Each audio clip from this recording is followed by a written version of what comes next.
好，同学们，大家好，今天是9月23日，星期六，非常高兴大家在这个礼拜六呢，还集中在我们学校的 Zoom room 里面上课。那我想，希望今天的课程能够帮助大家更好的去应对10月14号的入学考试。好，那现在呢，我们即将开始的第一堂课是马来文，然后第二个时段是国文。这个是华文 ，OK， 所以国文了之后到华文。那这里还是一样提醒同学，如果待会有一些内容你不是很听得懂，没关系同学们耐下性子慢慢听因为在考试的时候呢，你会看到的是文字，可能那个理解力就会强一些。因为待会呢，老师会用马来文来讲我们老师会讲的比较慢一点点，帮助同学们去听。那待会主要是先让同学们知道马来文的考试的格式，然后再带领大家跑一遍。那如果等一下同学们知道答案的，也尽量打在 chat room 里面尽量去跟我们的老师做交流。OK， 好，那现在呢，我们请大家用爱心或者是掌声，或者是这个各种各样的这个欢迎的词在我们的 chat room 里面欢迎我们的老师。好，那 welcome Jagu, Gayatri， 还有我们的康慧琴老师。OK， 好 ，Gayatri, I will pass the mic to you. Okay, thank you. Okay, hai pelajar. Selamat pagi kepada semua pelajar-pelajar yang guru yang berada dalam talian ini. Okay, cikgu berharap semua berada dalam keadaan yang sihat dan gembira. Okay, terlebih dahulu saya memperkenalkan diri saya dulu. Saya bernama Cikgu Gayatri dan ada lagi seorang guru dia akan menerangkan bahagian B dan bahagian C, iaitu Cikgu Keng. Okay. So, tanpa melengahkan masa, cikgu mula sesi pertemuan kita ini, sesi perbualan kita ini. Okay, cikgu akan menerangkan kamu semua tentang format kertas soalan penempatan bahasa Melayu 2023. Okey, mula-mula cikgu kelas, cikgu akan menerangkan kamu semua tentang format. Format bermaksud apa yang terdapat dalam kertas soalan tersebut.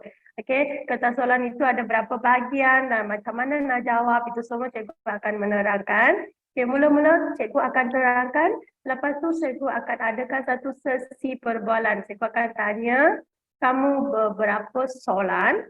Dan masa itu kamu boleh jawab, kamu boleh cuba untuk menjawab kamu punya jawapan dalam chat box ini.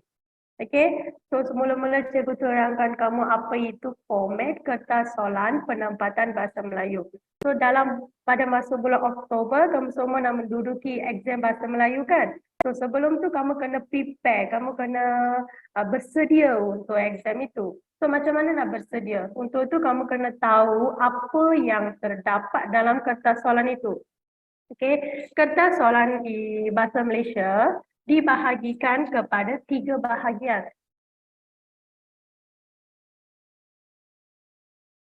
Okey, kertas soalan mengandungi 3 bahagian. Bahagian A, bahagian B dan bahagian C. Okey kelas, bahagian A, bahagian soalan objektif. Cikgu rasa kamu semua tahu kan apa itu soalan objektif. Soalan objektif, apa itu soalan objektif? Soalan objektif ialah soalan yang ada jawapan A, B, C, D punya tu. So kamu kena... 现在也听到了吗？ Hello? 听到了吗？现在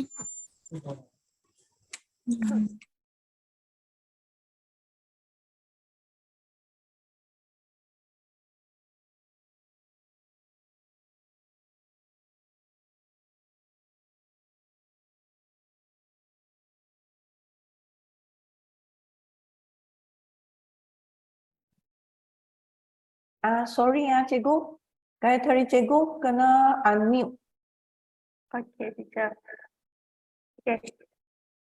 Okey, bahagian A itu soalan objektif, bahagian soalan objektif. Bahagian soalan objektif ada 40 soalan. 40 soalan 40 soalan itu pelajar haruslah menjawab dalam OKAD.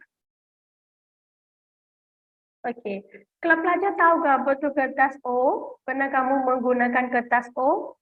Pernah ke tak pernah? Kamu tahu apa tu kertas O? OKAD dalam bahasa Inggeris panggil sebagai OKAD. Okey, 40 soalan itu tak pernah menggunakan kertas jawapan O. Tak tahu ke apa tu kertas O. Okey, dalam tu ada bahagian ada A, B, C, D punya bahagian ada. Kamu kena just bulatkan, hitamkan bahagian itu. Kalau kamu punya jawapan A, kamu kena just bulatkan jawapan A itu. Okey, soalan objektif tu 40 soalan kamu kena jawab dalam kertas O-card saja. Dan lagi satu bahagian B dan bahagian C. Ini bahagian itu tata bahasa subjektif. Subjektif bermaksud kamu kena salin kamu punya jawapan sendiri. Okey, jawapan itu kamu kena salin dalam kertas soalan. Kertas soalan, mereka akan bagi satu kertas soalan, kamu kena tulis jawapan itu dalam kertas soalan itu. Okey, sekejap kelas. Okey, kertas soalan itu akan diberi ruang, ada tempat kosong untuk kamu menjawab soalan itu. So, kamu just tulis jawapan kamu dekat sana saja. Okay. Lagi satu perkara yang perlu kamu semua tahu ialah semua soalan yang dalam kertas soalan itu pelajar haruslah menjawab. Kamu tak boleh pilih saya nak buat bahagian A, bahagian B, bahagian C saja macam tu tak boleh. Semua soalan itu kamu kena jawab. Okey, saya rasa sampai sini pelajar faham So kertas soalan itu ada 3 bahagian, itu saya rasa kamu faham sekarang. So sekarang saya terangkan satu persatu. Okey, sekejap saya share balik skrin.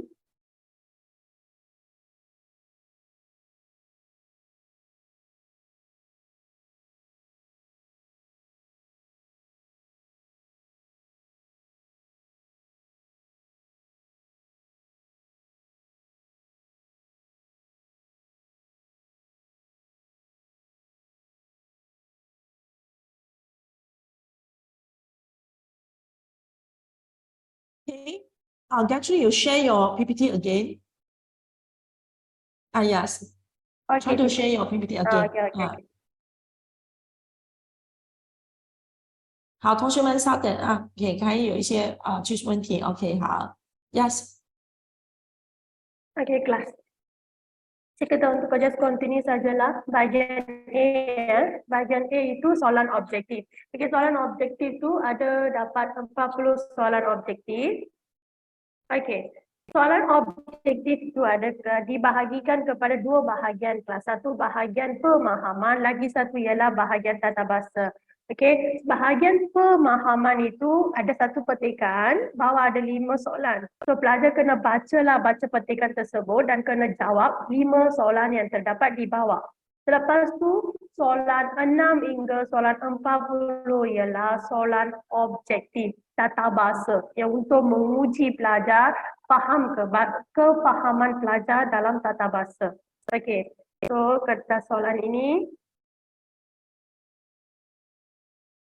mengandung dibahagikan macam ni kelas. Soalan 1 hingga 5 adalah bahagian pemahaman dan soalan 6 hingga 40 ialah bahagian tata bahasa. Ada soalan aneka pilihan tata bahasa, sinonim, antonim, soalan kata banyak makna, pilih ayat yang betul, macam ni dibahagikan. Okey, mungkin pelajar lagi tak faham macam mana kenapa asal kertas soalan tu nampak macam mana. Okey, oleh itu cikgu mau tunjuk kamu satu contoh kertas soalan. Ini adalah contoh kelas, bukan kertas real. Kamu semua perlu tahu ini adalah contoh kertas soalan. Okey, ini last year atau sebelum ini punya tahun-tahun lepas punya kertas soalan. Kertas soalan yang kamu akan duduki pun lebih kurang sama saja. Lebih kurang semua soalan dan cara menjawab semua sama saja. Okey, ini adalah kertas soalan. Kamu boleh tengok seperti cikgu terangkan tadi. Di sana ada satu arahan soalan. Kamu mesti kena baca arahan soalan. Arahan soalan nyatakan bahawa bahagian A iaitu soalan objektif itu pelajar haruslah menjawab dalam kertas O dengan pensel. Lepas tu bahagian B dan bahagian C pula pelajar harus menjawab dalam kertas soalan ini. Ini pelajar kena faham. Okey, kelas kamu boleh nampak ini contoh kertas soalan. Soalan 1 hingga 5 adalah soalan pemahaman. Ada satu petikan di sini. Petikan jenis berita dan bawah ada 5 soalan. Dan soalan 6 hingga soalan 40 adalah soalan tata bahasa, objektif soalan tata bahasa. Dalam ini terdapat soalan jenis kata kerja, kata sendinama, kata adjektif, penjodoh bilangan, kata tanya, lagi ada apa? Kata ganda, kata himpunan bahasa. Semua jenis soalan pun mengandungi dalam ini ya. Ini adalah untuk menguji pelajar. Pelajar boleh jawab ke macam mana tahap kefahaman pelajar dalam tata bahasa. Untuk itu ada bahagian-bahagian ini semua. Dalam kertas soalan ini juga terdapat soalan sinonim. Kamu kena cari maksud sama dan maksud bertentangan, antonim. Okey, soalan ini pun akan ada dan ada juga soalan kata banyak makna. Okay, ini jenis soalan kata banyak makna. Dan ada juga jenis soalan pilih ayat yang betul. So ini semua terdapat dalam kertas soalan objektif itu, bahagian A. Okay. Bahagian B pula, okay, kamu boleh tengok kelas, ini kertas bahagian B. Kertas bahagian B adalah bahagian yang pelajar perlu menjawab dengan menggunakan jawapan sendiri.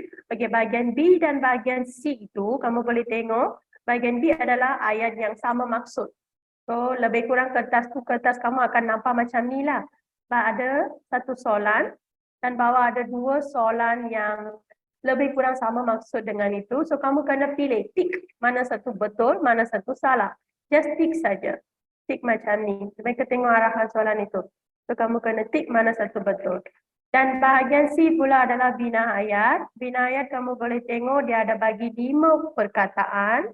Dalam 5 perkataan, pelajar kena faham maksud perkataan itu dan kena bina ayat di ruang yang diberikan. Kamu kena bina ayat dekat tempat ini kelas, tak boleh bina ayat dekat kertas lain. Okey, bina ayat boleh keluar kata adjektif, kata kerja, boleh keluar kata ganda atau boleh keluar perkataan yang mempunyai imbuhan. Mana-mana pun boleh keluar. Ini kata adjektif yang cikgu tunjuk ni adalah contoh sahaja. Okey, jangan pelajar anggap akan keluar kata adjektif. Ini adalah contoh sahaja. So, pelajar kena prepare lah. Semua jenis pun boleh keluar. Kata ganda pun boleh, kata kerja pun boleh, mana-mana pun boleh. Okey, sekarang kita pergi balik ke kita punya PPT. Okey, tadi pelajar sudah tengokkan contoh soalan-soalan peperiksaan. Sekarang, cikgu terangkan kamu macam mana menjawab soalan-soalan yang terdapat dalam kertas soalan itu. Cikgu lupa menerangkan bahagian pemahaman. Kita pergi ke kertas soalan pemahaman dulu.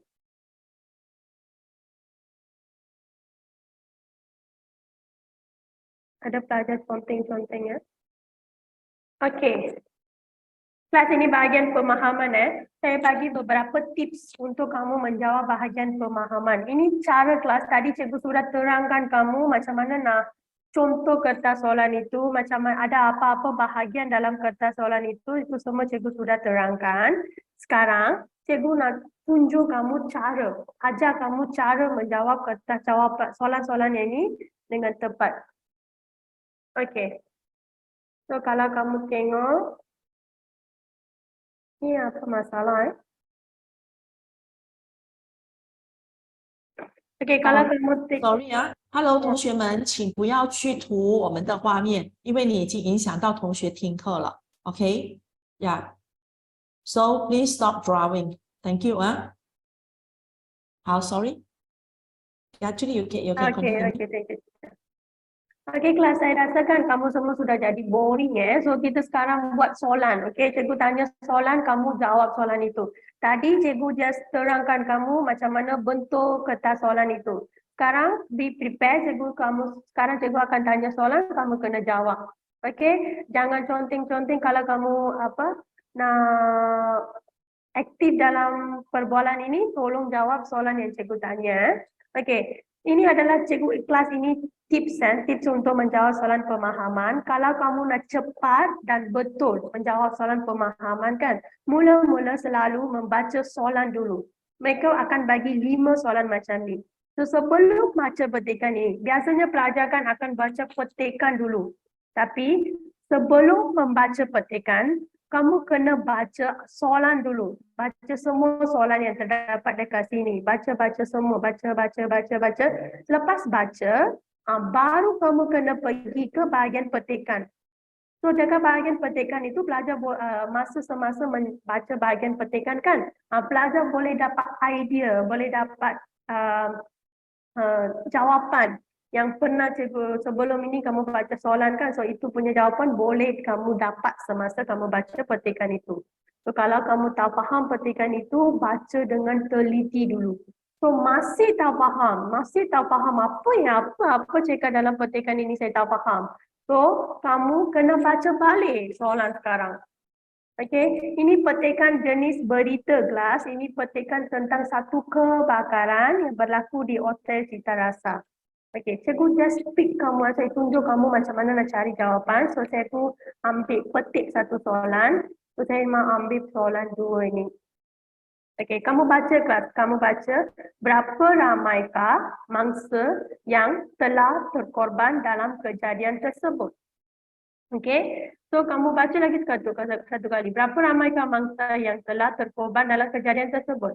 Dalam ayat ini kamu rasa mana satu perkataan itu penting? Mana satu perkataan itu keyword? Boleh jawab untuk cikgu? Kamu baca soalan ini dan kamu rasa mana satu word, satu perkataan yang penting? Keyword untuk mencari jawapan. Mangsa, ada pelajar cakap mangsa. Berapa itu kata tanya? Kita just keep berapa, jangan tanya berapa. Bukan berapa. Berapa itu soalan, ada pelajar jawab dengan betul. Terkorban. Ini yang keyword. Keyword itu terkorban. Terkorban bermaksud meninggal dunia dalam kejadian tersebut. Okey. Berapa ramai ke mangsa? Bolehlah kamu boleh juga cari ini sebagai keyword. Mangsa dengan terkorban. Okay, kalau selepas kamu find keyword itu, kamu cuba cari keyword itu terdapat dalam petikan atas. Pelajar boleh jumpa ke petikan terkorban? Cikgu bagi tips lah. Ada dapat dalam petikan ini. Petikan yang kedua, 3. Ada kan? Kamu boleh nampak tengok dekat sini ada terkorban. So perkataan yang sama, ini pun sama, dekat sini pun sama. So bermaksud jawapan itu lebih kurang dekat dengan perkataan ini saja. Mungkin dalam ayat yang sama atau ayat yang seterusnya. Okey, ada pelajar dapat jawab Okey, tapi cikgu terangkan macam mana nak cari. Okey, selepas kamu sudah cari keyword yang sama, cuba cari baca jawapan. A itu 2 orang, B itu 5 orang, C itu 8 orang, D itu 10 orang. So tengoklah mana satu jawapan terdapat dalam petikan ini. So kalau kamu baca, ramai orang dapat jawab dengan betul, pandai. Okey. 2 orang ada dalam petikan ini. So bermaksud jawapan betul ialah 2 orang. Okey, saya rasa cikgu pelajar boleh faham macam mana nak jawab soalan. Okay, kita tengok soalan 3 dulu kelas. Okey, dalam 3 ni kamu rasa mana satu keyword penting, perkataan yang penting? Ayat 3. Okey, sudah dapat nombor 2 punya jawapan A, betul. Okey, sekarang cikgu mau kamu cari. Bagus, punca kebakaran. Kebakaran bukan keyword lah kelas sebab ini petikan kan tentang kebakaran. So kamu boleh tengok setiap petikan ada word kebakaran. Kebakaran ada, semua petikan mesti ada kebakaran. So kebakaran bukan keyword. Jawab keyword itu adalah punca kebakaran. Kamu tahu apa maksud punca? Kamu tahu apa maksud punca? Ya, punca tu keyword. Tapi apa maksud punca? Cause. Okey, bagus. Sebab. Okey, sebab sebab berlaku kebakaran. Okey, kamu cuba carilah kelas. Dekat mana kamu boleh nampak punca dalam petikan ini. Cikgu tolong kamu terdapat dalam petikan 5. Sorry, petikan 4 tadi. 1, 2, 3, 4. Ada boleh nampak, ada pelajar nampak punca? Punca, dekat sini kamu tengok berpunca ada. So sekarang selepas kamu cari keyword, cuba cari baca petikan. A, bilik hotel, B, dapur hotel, C, lift yang rosak, D, kecuaian pelanggan. So mana satu jawapan terdapat di sana? Ya, dapur hotel. Pandai kamu semua cepat daripada cikgu Sebelum cikgu cari jawapan kamu dapat cari. So bermaksud kamu semua pandai. Berpunca daripada dapur hotel. Ini adalah cara menjawab soalan pemahaman. Okey, kamu cuba mengamalkan cara ini semasa kamu menduduki peperiksaan. Okey, sekarang kita tengok bahagian tata bahasa.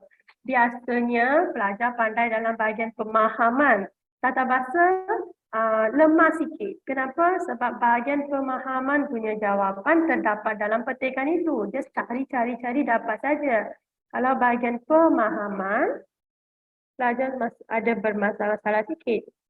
Sebab itu kena fahamkan, kamu kena faham tata bahasa itu. Okey, kelas.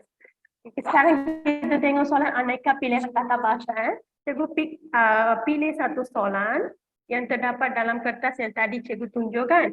Saya just ambil dekat sini. Okey, kamu boleh baca soalan ini, boleh ke kelas, boleh baca. Pemain bola sekolah itu sedang merayakan kejayaan dalam satu majlis. Majlis apa? Sorry, tak nampak. Cikgu tak nampak. Okey, majlis baru-baru ini. Wah, banyak orang dapat jawab A, B ada, A ada. Okey. So, macam mana nak jawab kelas? Kamu kena tengok subjek ayat sebab ini soalan kata ganti kan. So, kalau ke soalan kata ganti, kamu kena tengok subjek ayat. Subjek ayat itu pemain. Bermaksud ramai orang.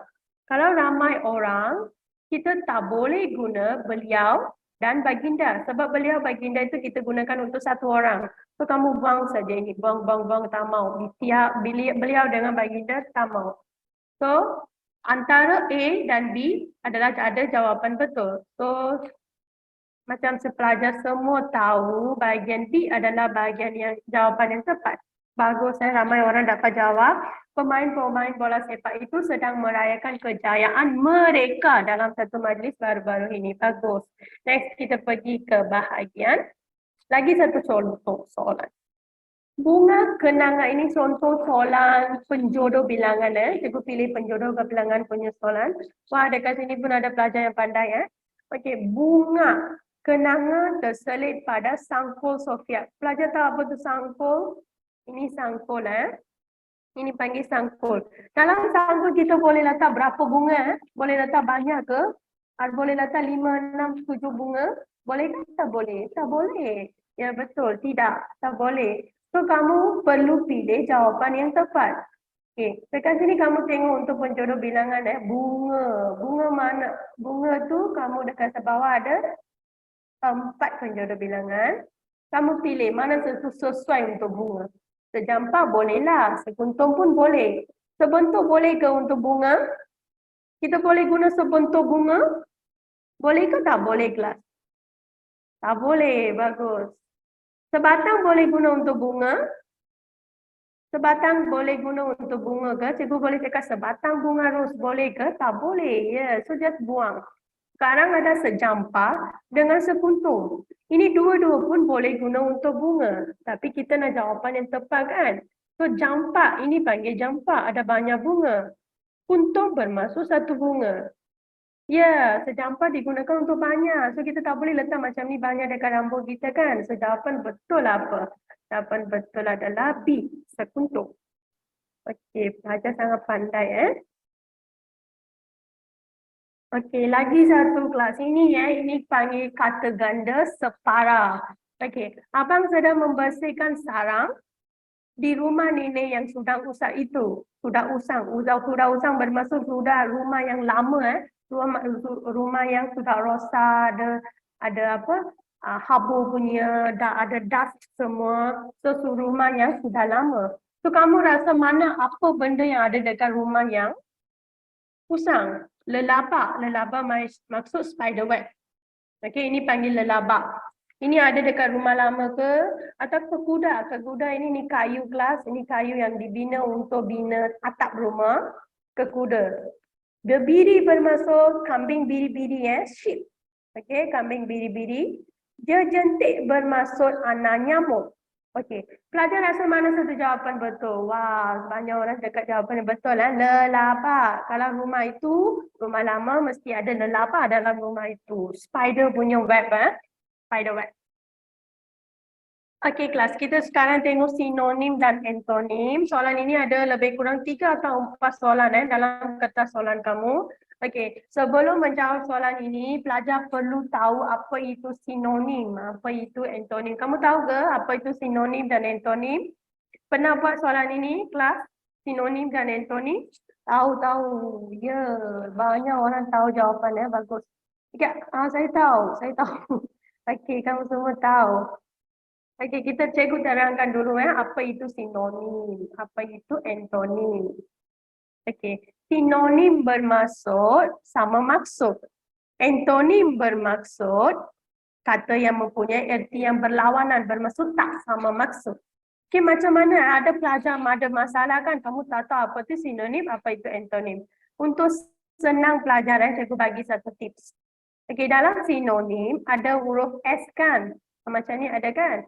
So kamu just ingat macam ni, sinonim mula daripada S dan sama pun mula daripada S. So bermaksud sinonim ialah kata yang sama maksud. Okey, sinonim ialah sama maksud. Tengok S sama maksud. Okey, antonim, dalam antonim kamu boleh tengok ada T kan? Tengok antonim ada T, sinonim tak ada T antonim ada T. T bermaksud, kamu boleh ingat macam ni, tak sama maksud atau tidak sama maksud. Okey, ini adalah tips lah kelas untuk masa exam kan, mesti masa exam kamu nervous, kamu rasa nervous sikit. So mungkin kamu lupa apa itu sinonim, apa itu antonim. Ada pelajar boleh tukar, dia rasa sinonim tu tak sama maksud, antonim tu sama maksud. So untuk pastikan jawapan kamu itu betul, kamu kena tulis macam ni. Kamu just hafal macam ni. Sinonim ialah S ada kan? So S adalah sama maksud. Perkataan yang sama maksud. Antonim ialah ada T kan? Perkataan yang tidak sama maksud. Tak sama. Okey, tak sama. Ini sama, ini tak sama. Okey? Okay, sekarang cikgu tunjuk kamu satu contoh soalan sinonim yang akan keluar dalam exam. Penduduk Taman Cahaya baru mengambil air pipe bomba akibat gangguan bekalan air. Okay, pilih perkataan sinonim bagi pipe. Okey, dekat sana bawah ada pilih, bibaris, di telaga, di longkang. Kamu semua tahu apa maksud ini semua? Kamu tahu apa tu pilih? Banyak orang jawab B Okey, cikgu tunjuk pilih ini apa? Pilih itu adalah pipe. Pipe yang kita gunakan dekat dapur, kitchen kita, atau pipe bomba macam ni pun boleh panggil pilih. B itu parit. Parit apa parit? Parit adalah sebuah tempat yang disediakan untuk mengalirkan air di sawah padi atau kebun-kebun sayuran. Telaga ialah perigi. Perigi yang dapatkan air. Longkang, kamu boleh nampak di depan rumah kamu semua ada longkang longkang untuk pengairan air. Okey, kelas ada banyak orang dah jawab B Kenapa jawab B? Dekat sini ada dia tulis apa? Mengambil air dari pipe bomba. Sama maksud. Dia tanya sinonim Sinonim ada S kan? S maksud apa? Sama maksud. Mana satu perkataan yang sama maksud? Ya betul. Pilih yang sama maksud. Dengan pipe. Okey, bukan parit. Parit tu lebih kurang sama maksud dengan longkang. Okey, parit tak boleh digunakan untuk pipe Okey, so jawapannya adalah A. Bagus. Betul. So untuk jawab jawapan ini dengan betul, pelajar kena tahu maksud perkataan. Ini kena buat banyak latihan baru boleh buat maksud dengan tepat. Okay, next kita pergi soalan kata banyak makna. Okey, kata banyak makna, cikgu bagi satu contoh soalan kelas. Adalah, saya pilih perkataan adalah. Okay, kamu boleh tengok dalam 4 ayat pun, perkataan adalah digariskan. Okay. Dalam ayat 4 ayat ini, ada tempat adalah digunakan dengan betul, ada tempat adalah digunakan dengan salah. So, kamu kena cari mana satu tempat dia gunakan adalah itu dengan betul dan salah. Kelas kamu tahu apa itu adalah? Adalah itu kata apa? Ada sesiapa pandai dekat sini, cikgu nak tengok. Kamu tahu apa kata? Kata adalah dipanggil sebagai kata apa? Cuba jawab. Not adalah dan ialah, betul. Okey, adalah lagi satu ialah ada dua. Bukan kata sendi nama. Ya, ada pelajar jawab dengan betul. Kata pemeri adalah dipanggil sebagai kata pemeri. Sekejap. Okey. Kata pemeri kelas, kata pemeri ada dua, iaitu ialah dan adalah. Ialah kita boleh gunakan di depan kata nama. Okey, kata nama itu abang, kakak, sekolah, rumah itu. Macam tu punya perkataan kamu boleh guna ialah.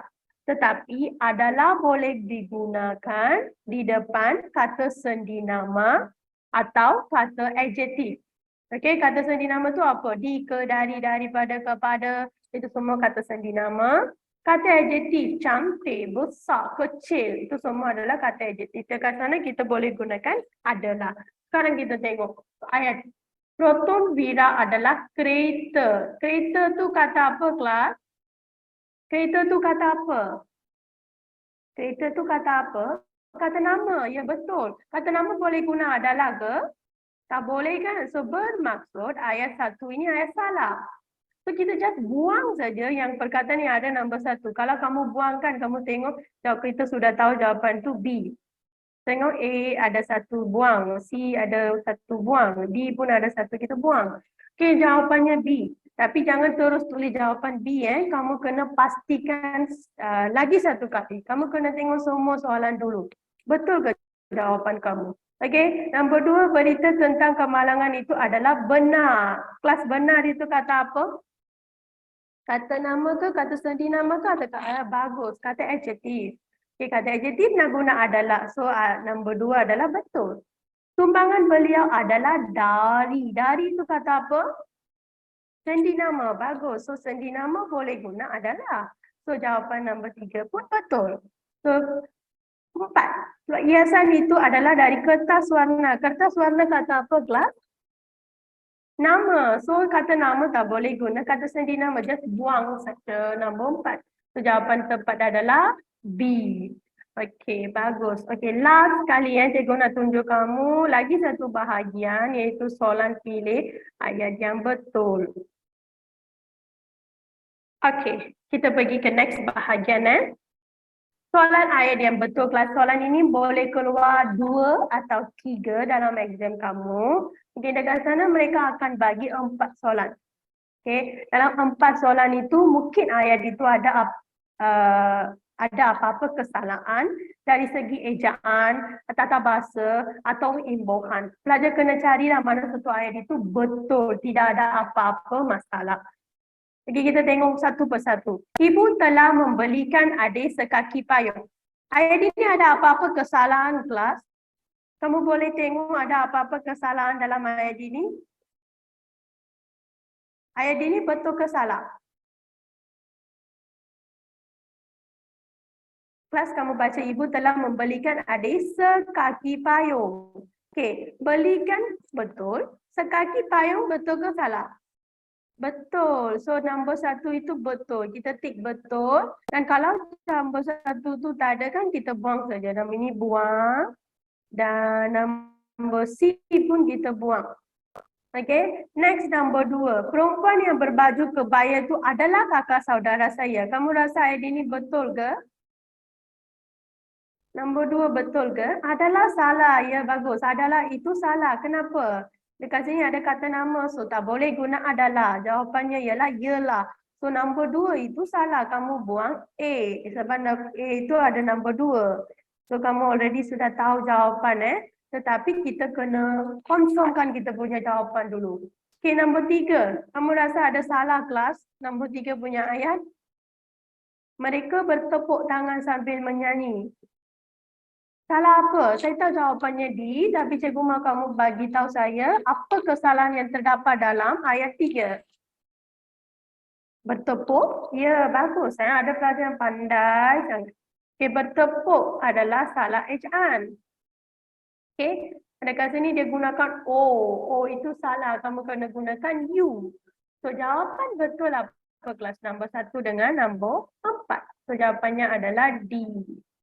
Okey, kelas. Ini adalah jenis-jenis soalan yang kamu akan duduki dalam, kamu akan nampak dalam soalan objektif kertas soalan kelas. Cikgu sudah terangkan semua bahagian yang terdapat dalam kertas soalan itu.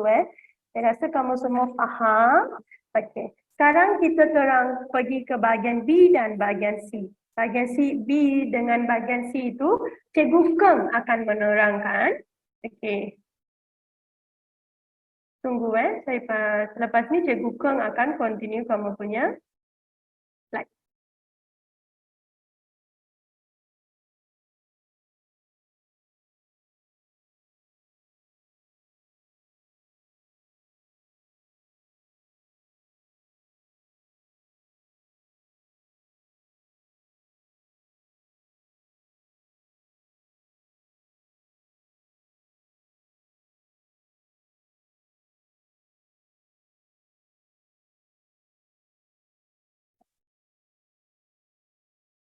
Okey, pelajar.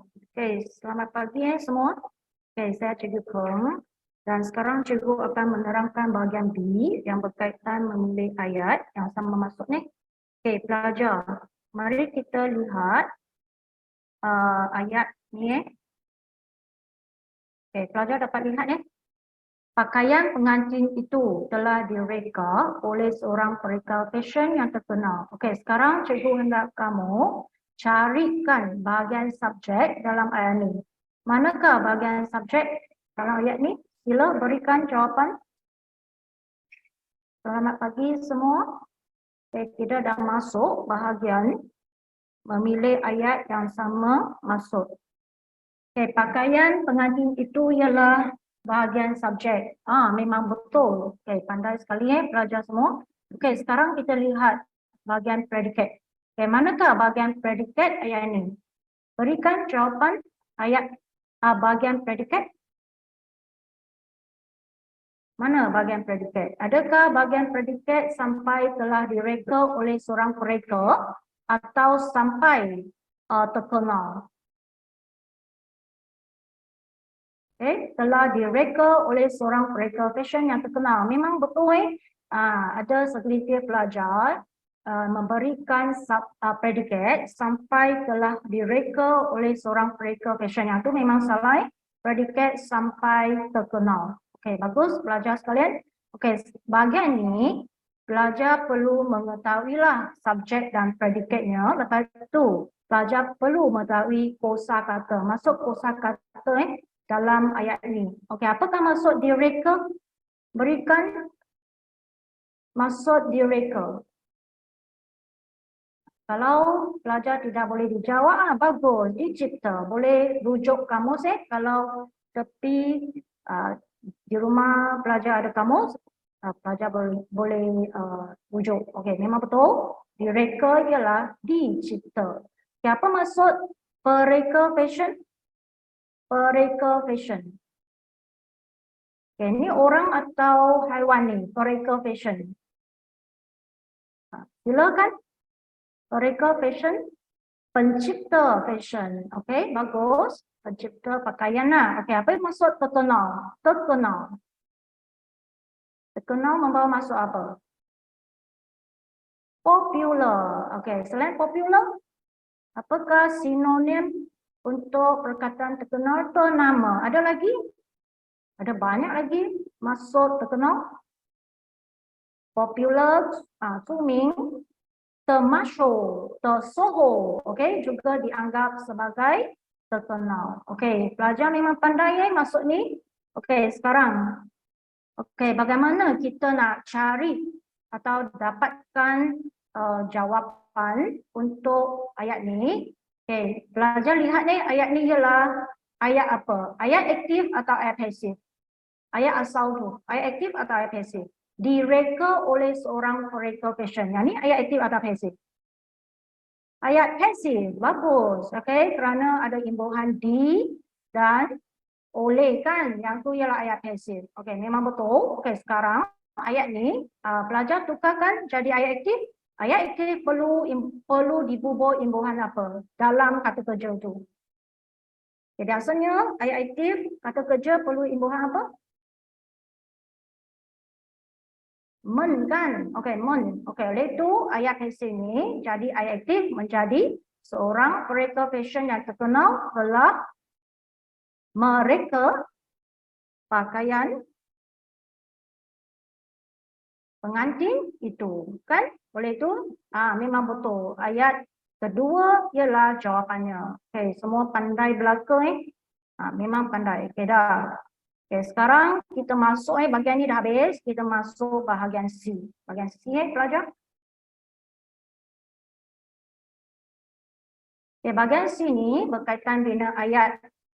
Okey, dalam bina ayat ni biasanya memang sukar bagi seseorang pelajar untuk membina ayat yang lengkap. Okey, biasanya bina ayat ni perlu ayat lengkap. Okey, apa itu ayat lengkap? Apa itu ayat lengkap? Apakah bahagian yang perlu ada dalam bahagian dalam ayat lengkap ni? Apakah ayat yang dianggap sebagai ayat lengkap? Pelajar sila berikan. Apakah ayat yang dianggap sebagai ayat lengkap?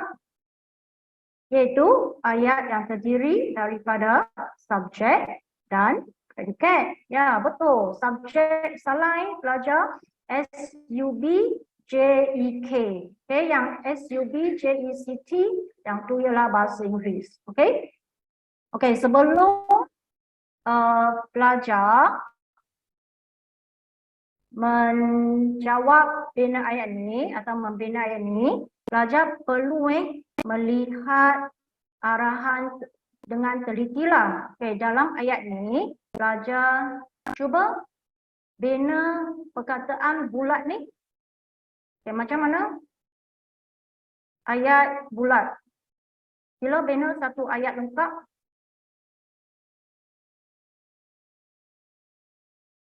Bulat.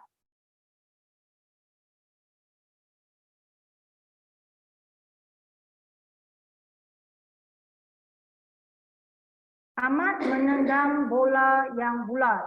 Bola itu bulat. Bola itu bulat memang memang betul yang ayat ni terdiri daripada subjek bola itu dan predikat bulat. Tapi ayat ni terlalu pendek kalau pelajar hendak dapat markah yang baik atau markah yang tinggi lah. Lebih baik pelajar bina ayat yang terdiri daripada 5 atau 6 perkataan. Jangan terlalu pendek ayat tu 3 perkataan saja. Saya makan gula yang bulat. Gula tu memang bulat, betul.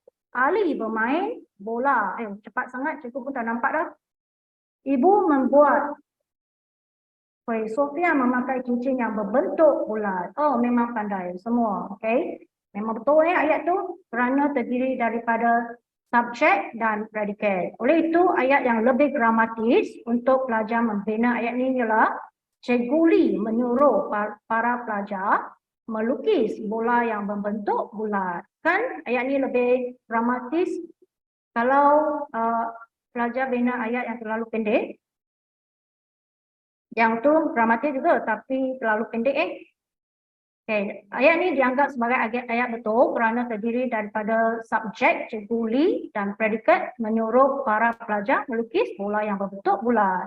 Okay. Perkataan bentuk dan bola telah menerangkan maksud bulat itu. Okay. Ini ialah bahagian bina ayat.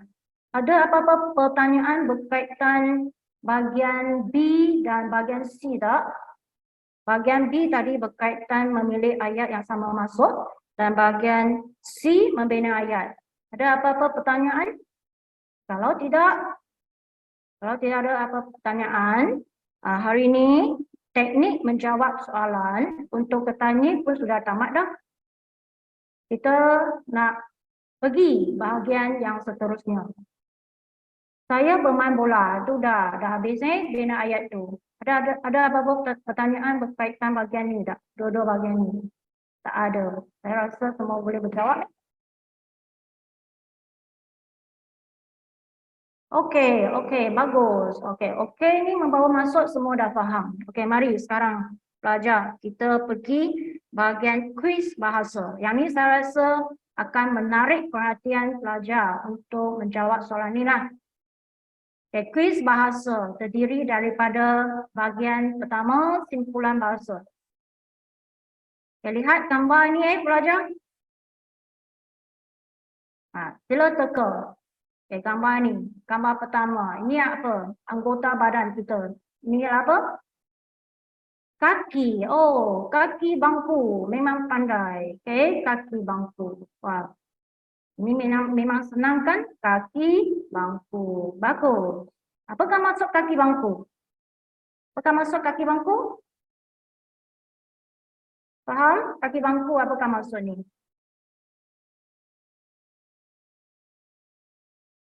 Faham. Maksud tak ada.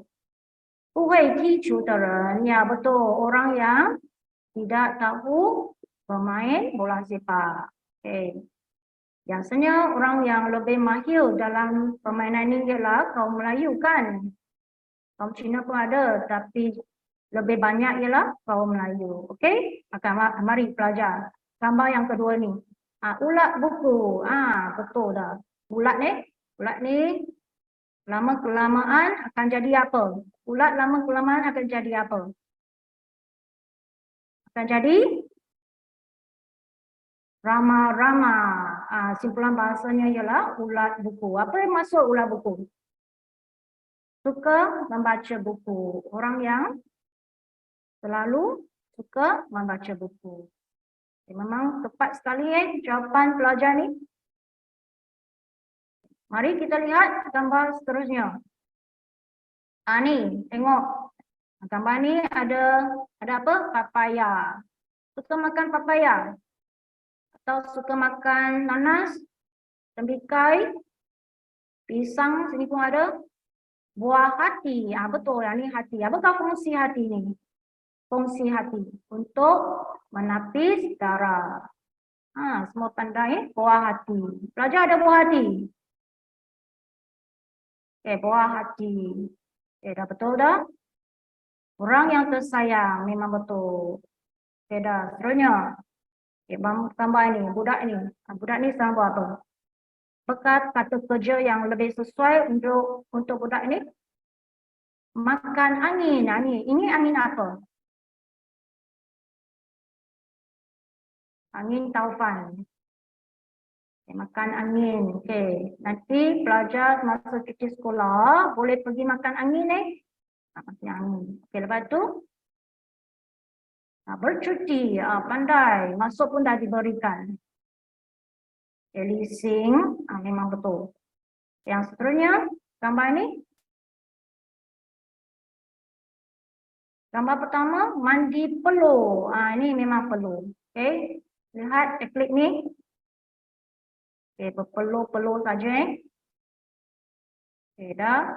Apa maksud? Kerja yang kuat. Orang yang bekerja kuat. Memang pandailah pelajar sekarang. Dah. Bahagian ni sudah tamat. Mari kita pergi bahagian yang seterusnya. Juga uji minda pelajar mengikut gambar yang telah diberikan. Pelajar lihat. Ni penjodoh bilangan. Ini berkaitan soalan yang mungkin akan dijawab semasa peperiksaan. Penjodoh bilangan biasanya akan keluar 1 atau 2 soalan dalam kertas soalan pelajar. Yang ni memang boleh dapat markah lah bahagian ni. Dan senang untuk dapat markah. Pelajar lihat ni. Pisang. Pisang penjodoh bilangan yang sesuai untuk pisang. Sikat. Sikat sama dengan perkataan. Satu lagi perkataan yang sama dengan sikat ialah apa? Sisil. Bagus. Tandan tidak sesuai. Tandan untuk pisang yang dijolok daripada pokok pisang tu. Yang tu lebih banyak bilangan tu pisang tu. Ni pisang sedikit saja. Ini ialah sisil dan sikat. Tandan tidak sesuai. Seterusnya pelajar. Yang lebih sesuai ialah sikat atau sisil. Payung. Payung ni. Kaki. Kerana payung ni ada kaki kan. Tengok besi di bawah tu. Kaki. Selain payung ialah kaki. Digunakan untuk penjodoh bilangan kaki. Apakah benda boleh mengguna penjodoh bilangan kaki? Selain payung. Cendawan. Bagus. Ada lagi? Biasanya ialah cendawan dan payung. Memang betul. Seterusnya. Pisau. Pisau pencontoh bilangan dia apa? Bila. Bila biasanya untuk benda yang tajam benda yang tajam. Selain pisau boleh guna bila, apakah perkataan apakah benda lain boleh guna penjodoh bilangan bila? Gunting. Selain gunting, sen panggil apa dalam bahasa Melayu? Parang. Parang memang betul. Sen panggil jarum. Okey? Bagus. Okey, dah seterusnya pelajar. Durian. Tengok durian ni kalau sebiji. Sebiji ialah sebiji durian lah. Dan ni biji ring. Yang biji ring kuning ni. Ni bukan biji. Cikgu nak tu yang di dalam tu, bahagian dalam. Ulas. Betul, ulas. Ini ulas Jangan pelajar nanti tuliskan urat. Urat ni memang salah. Ulas. L-A-S dan bukan R-A-T. Okey? Sebuah bukan. Sebuah untuk benda yang besar. Contohnya kereta, rumah. Okey? Pangsa. Pangsa ni bukan pangsa ialah sebahagian durian tu. Itu pangsa. Ini biji ring saja. Okey? Okey dah. Pelajar pencontoh bilangan boleh? Okey, kalau boleh kita sambunglah kerana ada sedikit masa lagi boleh, bagus. Nanti semua pelajar boleh dapat markah tinggi dah. Okay, sekarang lihat ni. Ada satu lagi, telur. Telur, pencontoh bilangan biji. Okay, ada pelajar kata butir. Butir boleh tak? Untuk telur, boleh atau tidak? Buntuk tak ada perkataan ni buntuk. Bentuk, telur tidak boleh guna pencontoh bilangan bentuk. Bagus. Telur, lebih tepat ialah biji dan bukan butir. Okey, bagus. Butir, cikgu pun cakap salah. Butir pun boleh untuk telur. Okey, boleh tak? Okey dah, sekarang. Pelajar, kita lihat kata kerja. Okey, yang ni ialah bahagian yang terakhir untuk hari ini. Okey, pelajar lihat gambar ini, lelaki ni, kepalanya. Kepala. Okey, ada bako diisi buah-buahan. Junjung. Okey, kalau bubuh imbuhan jadi perkataan kata kerja, imbuhan apa yang perlu dibubuh? Menjunjung. Bagus, menjunjung. Ini ialah menjunjung. Memang betul. Okey, seterusnya kita lihat yang ni. Pelajar ni, gadis ni sedang membawakan makanan ni. Menatang, menghidang. Menghidang, menatang pun boleh. Okey, bagus. Okey. Seterusnya yang ni, gambar ni, perempuan ni. Banyak barang yang dibelinya dari pusat beli belah atau pusat membeli belah. Mana lebih tepat? Pusat beli belah dan bukan pusat membeli belah. Membeli memang salah Yang ni dia bukan membeli. Dia ialah menjinjing. Mengangkat tidak betul. Mengangkat ialah untuk benda yang berat. Mengambil untuk benda yang ringan. Yang ni ialah dua tangan ada barang ni. Yang ni ialah menjinjing. Okey? Seterusnya.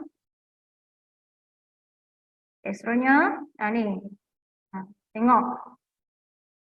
Okey. Pelajar, masa cikgu rasa dah tamat membuka. Bukan tengok. Dia sedang memasak nasi. Memasak nasi ada satu perkataan untuk kata kerja. Kata kerja ni menanak. Menanak lebih tepat Kalau pelajar hendak memberikan perkataan memasak pun boleh juga. Tidak salahnya. Okey? Dah habis Okey, satu lagi ini dah yang gambar terakhir untuk hari ini pelajar. Ini perempuan ni sedang buat apa? mencuci, mencuci pakaian membasuh, mencuci, membasuh. Adakah betul? Kita lihat jawapan. Membasuh. Okey, mencuci pun boleh, mencuci pun boleh. Kita pelajar hari ini masa pun dah sampai dah. Gembira sangat nih cikgu hari ini. Dalam talian ini berkongsi sedikit pengalaman cikgu lah dengan pelajar. Oleh itu, cikgu mengucapkan ribuan terima kasih kepada semua yang berada di dalam talian ini lah. Sekian, terima kasih.